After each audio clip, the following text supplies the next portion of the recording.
I decided I want to do something else. And there was actually an advert that Swedbank were looking for a lot of different product managers. And I saw cash pooling, I saw international payments, and I felt I really wanted to do something different at that point. So I applied. And on the paper, I got a job for the Group Common International Payments.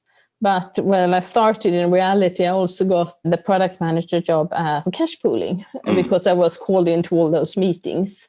And the first year I did both. And then my manager asked me after a year, which I preferred. And then I preferred the cash pooling because that project was much more challenging.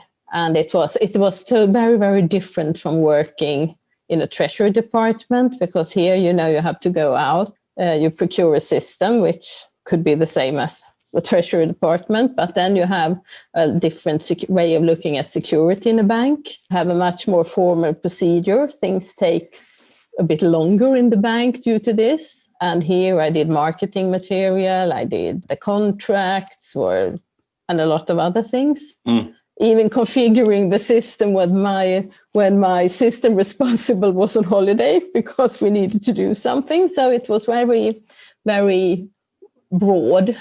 And you was treasurer there, do you have a team, or how was this sort of structure, and, what was it like? No, it was me. I was the full treasurer there. It was a lot about liquidity forecasting, trying to find out where the liquidity was. Hedging was not such a big thing, because in most cases you were selling and paying the salaries in the same currency. Apart from the Philippines, where we had a exposure Philippines pesos against the US dollar. And so we started to hedge during my time at Transcom there, because we saw that the fluctuation were getting bigger and bigger. And we also were setting up cash pools, including the Philippines, which was possible after some investigation, was where someone thought it wasn't possible, but then we checked and it was possible. So to get hold of the cash there. And in Transcom, I also had the insurances, was my responsibility, the group insurances. So which is, of course, quite complex when you have a lot of different countries. And of course, we had support from an insurance broker who helped us, who had the expertise in this.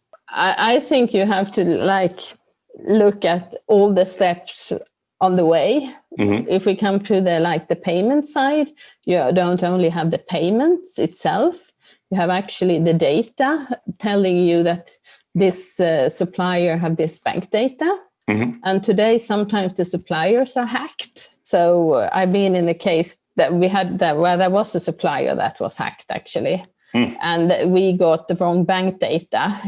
In our case, it had affected a payment that was, I think, 50 euro or something. So it wasn't really the end of the world.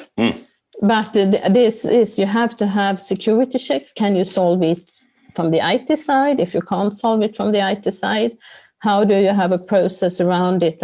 How do you check the data? It's also requested by the insurance companies, if it's above certain amounts, that you have certain checks.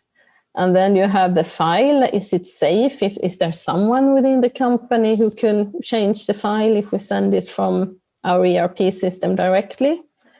And you have really to look through your processes and where your possible weaknesses are and how you handle that.